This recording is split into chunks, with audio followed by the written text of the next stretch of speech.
Bien, buenas noches. Estoy cumpliendo con lo que le prometí a Walter y grabando aquellas cosas que hemos hablado en la charla el día jueves.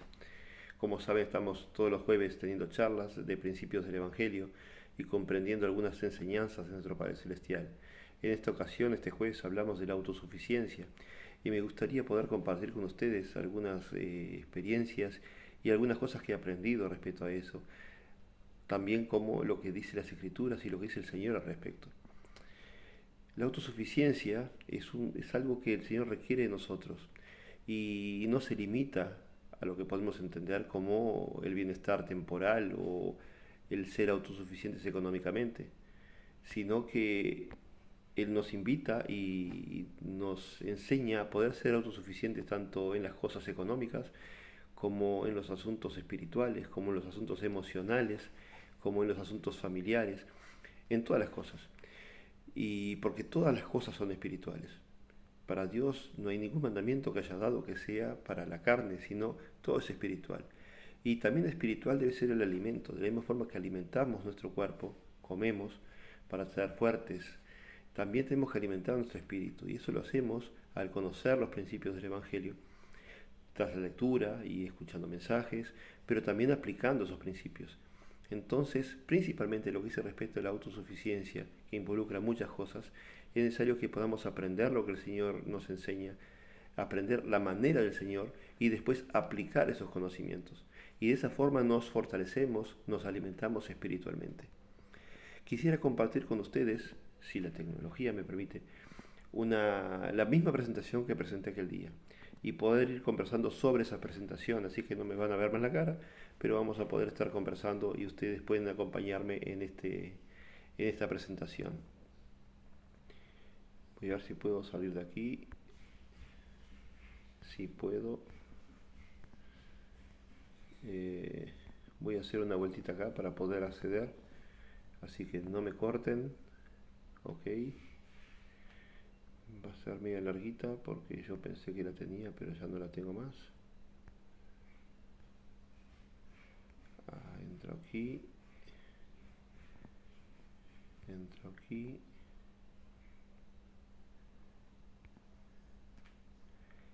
Bien.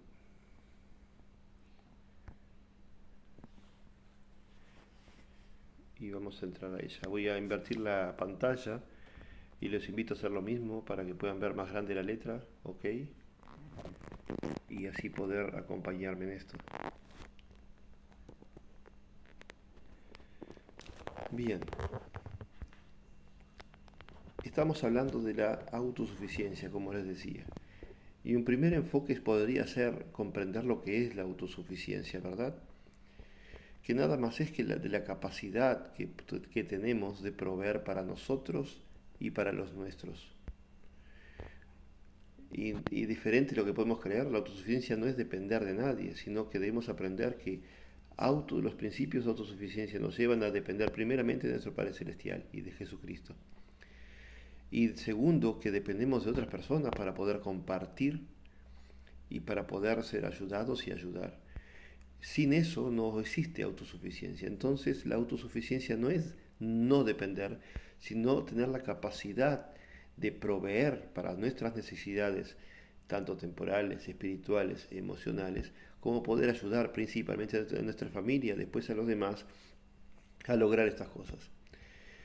Entonces, comenzamos con una escritura que está en Doctrina y Convenio 104, que me encanta esa escritura, y que enseña lo siguiente. Me es prudente, dice el Señor, por tanto, os mando que os organicéis y le señaléis a cada cual su mayordomía, o sea, su responsabilidad. Cada uno tiene responsabilidades, debemos comprender y entender cuáles son. Dice el 12, para que todo hombre me rinda cuentas de la mayordomía que le sea designada, porque conviene que yo, el Señor, haga todo hombre responsable como mayordomo de las bendiciones terrenales que he dispuesto y preparado para mis criaturas. Yo, el Señor, extendí los cielos y formé la tierra, hechura de mis propias manos, y todas las cosas que en ellos hay son mías. Aquí aprendimos varias cosas. Primeramente, habla de nuestra responsabilidad, de nuestra mayordomía y cuáles son. Y que las bendiciones vienen de justamente poder cumplir con esas responsabilidades. Y después él deja bien claro que todas las cosas fueron hechas por él y son de él. Pero su propósito es abastecer a mis santos, dice, porque todas las cosas son mías. Pero es preciso que se haga a mi propia manera. Y he aquí, esta es la forma en que yo, el Señor, he decretado abastecer a mis santos, para que los pobres sean exaltados, de modo que los ricos sean humildes. Porque la tierra está llena y hay suficiente y de sobra. Sí, yo preparé todas las cosas y he concedido a los hijos de los hombres que sean sus propios agentes. Cuánta enseñanza en estas escrituras. Es su propósito abastecer a nosotros, a sus santos. Todas las cosas son de Él, pero deben ser hechas a su propia manera y no a la manera de hombres, no a nuestra manera, no a nuestro entendimiento, sino según la sabiduría y la omnisciencia de aquel que sabe todas las cosas, el Señor. Y Él ha decretado una forma de hacerlo. Y enseña que la tierra está llena y hay suficiente y de sobra. Y todas las cosas han sido preparadas y fueron concedidas para nosotros. Entonces podemos estar pensando, bueno, ¿y dónde está mi parte? ¿Qué está pasando? Y entonces entramos en una discordancia con lo que el mundo enseña muchas veces, ¿verdad? Si entramos a analizar, y es aquí que debemos ejercer la fe y buscar el conocimiento para poder comprender dónde están las mentiras que el mundo enseña y cuáles son las verdades celestiales. Que existe una mala administración de los recursos, del tiempo, del dinero a nivel mundial, ya sea por los estados, por los gobiernos o por las personas o por las organizaciones. Eso no implica que la tierra tiene más y de sobra para lo que precisamos. Pero existen cosas que nos engañan, principios y comentarios y falsas enseñanzas que engañan, mienten y de esa forma quedamos aprisionados. Y parte de la libertad consiste en buscar conocer la verdad de todas las cosas. El Señor está diciendo que la tierra está llena y hay suficiente y de sobra. Y el mundo dice que hay sobrepoblación, que hay falta, que hay escasez, que no hay recursos. Es una discordancia completa, ¿verdad? Entonces quisiera desmentir en una partecita solo lo que es esa discordancia, para que podamos apreciar. Para eso hice un poquito de matemática, no voy a pedirle que hagan cuentas, solamente que me acompañen en este razonamiento, ¿está bien? Es solamente un razonamiento para que podamos ver cómo las cosas no son como el mundo las pinta y cómo las muestra. Aquí yo puse un planisferio. En este planisferio podemos ver, es un planisferio de densidad que si bien está exagerado, da una idea de dónde están los centros poblados o más poblados de la Tierra. Lo que está más oscuro, lo que está más rojo es donde hay más gente. ¿Ok? ¿Para qué sirve esto? Para tener una idea de cómo está distribuido la gente. Pero esa distribución no quiere decir que sea como está pintado ahí. Y les voy a mostrar por qué. En la Tierra somos 8.062.000.000 de habitantes, redondeando.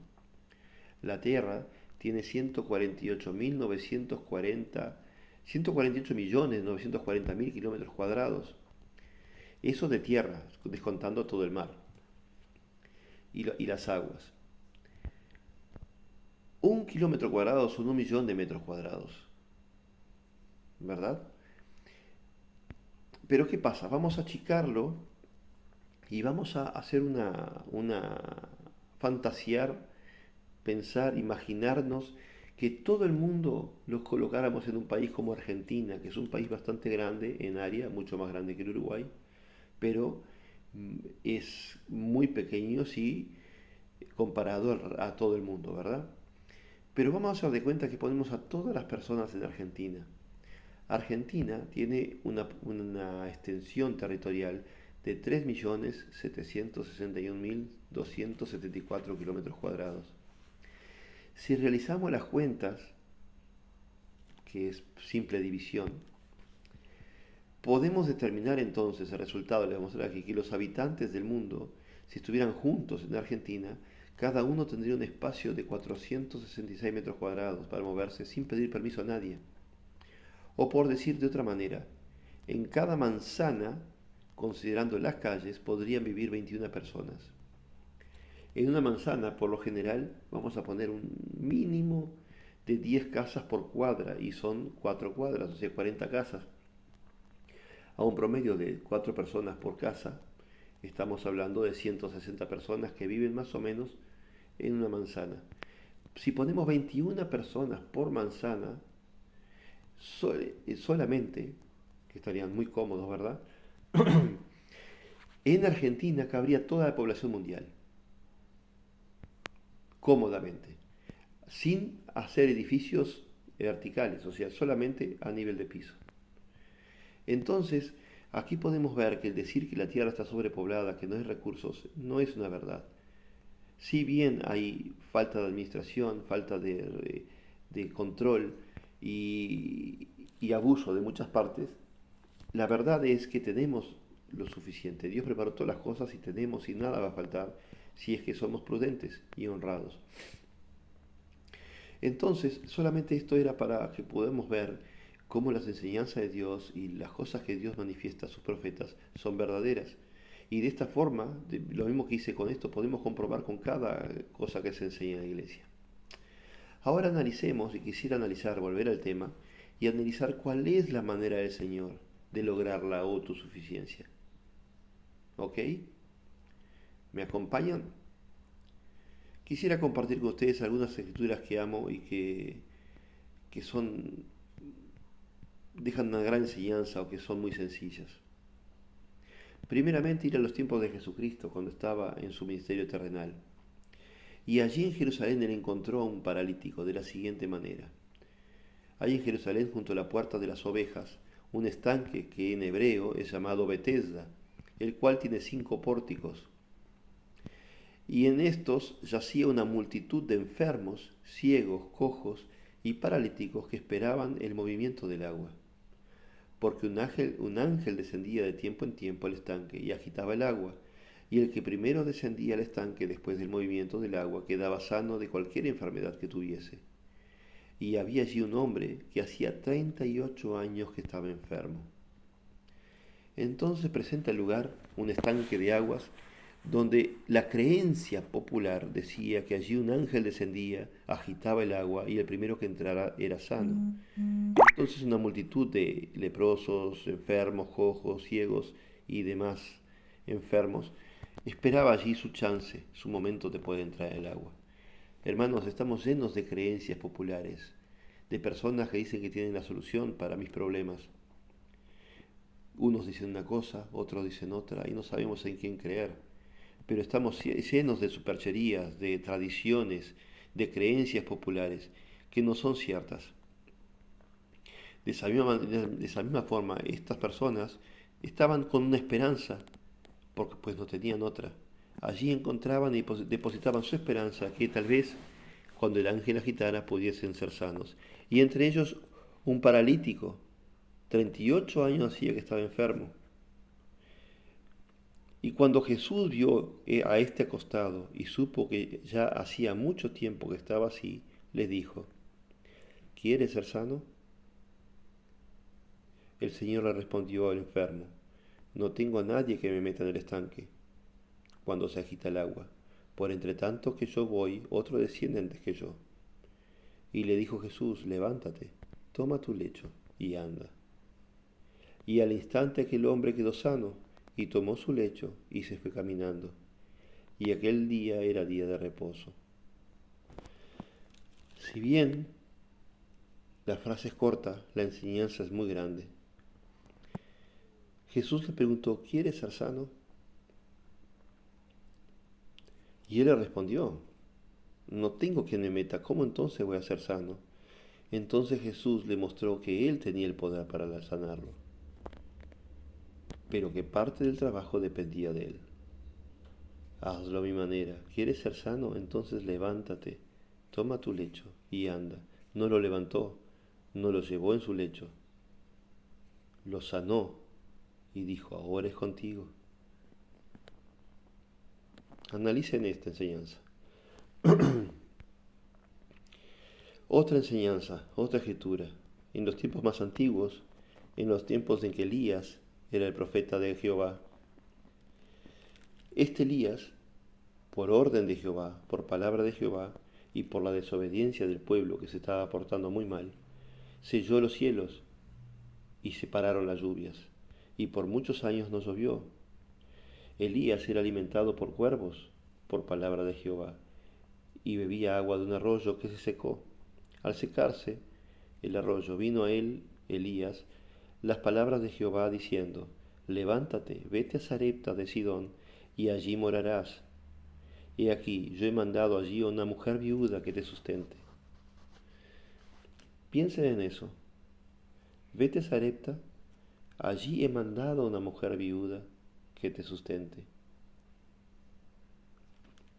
Entonces él se levantó y se fue a Sarepta. Y cuando llegó a la puerta de la ciudad, he aquí que una mujer viuda estaba allí recogiendo leña. Y él la llamó y le dijo, te ruego que me traigas un poco de agua en un vaso para que beba.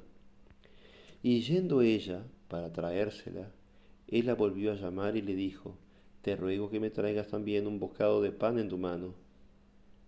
Y ella respondió, vive Jehová, Dios tuyo, que no tengo pan cocido, solamente un puñado de harina tengo en la tinaja y un poco de aceite en una vasija. Y aquí que ahora recogía 2 leños para entrar y prepararlo para mí y para mi hijo, para que lo comamos y nos muramos. Esta mujer era lo único y lo último que tenía. Piensen en sus hogares lo que tienen para comer. Piensen en aquel momento que les faltó de comer, pero que sabían que al otro día habría la esperanza de trabajar, ganar un dinerito y comprar algo. Ella no tenía esa posibilidad porque no había nada. Todo se había terminado. ¿Saben cuando allá adelante dice que él mandó allí una mujer que te sustente? Esa mujer había orado a Dios y había pedido una solución para su problema. En humildad dijo, Padre, por favor, nos morimos, escúchanos. Y en respuesta a esa mujer, Dios mandó al profeta allí. ¿Pero qué dice el profeta? Hazme un bocado para mí. Y ella respondió, no tengo más nada, es un poquito y se termina. Y Elías el profeta le dijo, no tengas temor, ve, haz como has dicho, pero hazme a mí primero de ello una pequeña torta cocida y tráemela, y después harás para ti y para tu hijo. ¿Cómo? Si es solo un puñado. Pero la enseñanza de Elías es no tengas temor. Hermanos, el temor es el contrario, es el antagonista de la duda, de la fe. Si hay fe, no hay temor. Si hay temor, muere la fe. ¿Quién va a ganar? La prueba de fe de la viuda fue creer en el profeta, pero ella sabía que aquello era una respuesta de Dios a sus oraciones. No temas, pero hazme a mí primero. Y esa es la gran prueba del Señor, ponerlo a Él primero. Y esa es la manera del Señor. Y eso es hacer las cosas a la manera del Señor. Porque así ha dicho Jehová, Dios de Israel, la harina de la tinaja no escaseará, ni el aceite de la vasija disminuirá, hasta el día en que Jehová mande lluvia sobre la faz de la tierra.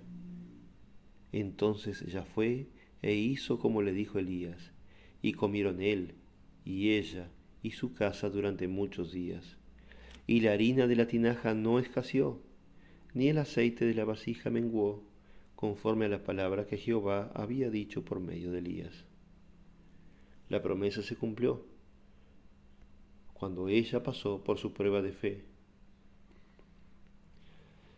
¿Qué aprendemos de estos principios? ¿Qué aprendemos respecto a cómo hacerlo a la manera del Señor? Yo he colocado algunas cosas aquí, pero quisiera que ustedes dieran pausa en el video y que pensaran qué otras enseñanzas obtuvieron de estos dos pasajes. Yo puse algunos, el ejercicio de la fe es más que creer, hay que superar la prueba de la fe. Otra enseñanza que tuve respecto a esto es que el Señor nos conoce y escucha nuestras oraciones. Otra, Él nos ministra directamente y a través de sus siervos los profetas y el sacerdocio. ¿Qué otras enseñanzas entonces podemos agregar? Pongan pausa y analicen si quieren volver atrás y poder ver esas escrituras. Ahora seguimos adelante. En Doctrina y Convenio 130 hay una escritura que enseña que hay una ley irrevocablemente decretada en el cielo antes de la fundación de este mundo, sobre la cual todas las bendiciones se basan. Y cuando recibimos una bendición de Dios es porque se obedece a aquella ley sobre la cual se basa. La obediencia, la primera ley, el primer mandamiento, la primera ley de los cielos. Cuando somos obedientes a Dios, entonces recibimos bendiciones. La condición para recibir bendiciones es que seamos obedientes.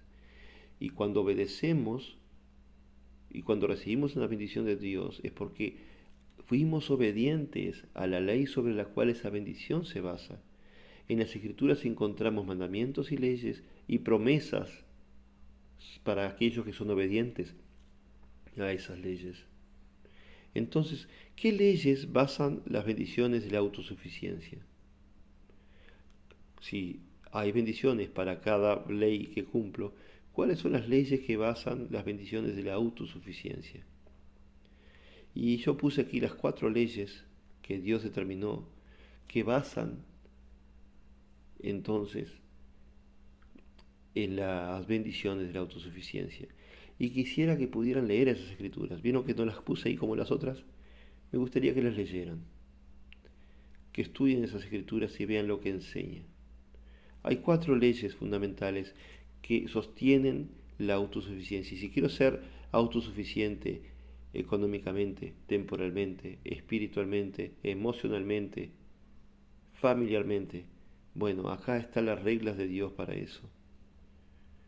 La primera ley, que está en Génesis 3:19, y las demás escrituras, Doctrina y Convenios 42, Doctrina y Convenios 56 y 58, hablan del trabajo, que incluye el estudio, la preparación, el esfuerzo, el comprometimiento, la perseverancia.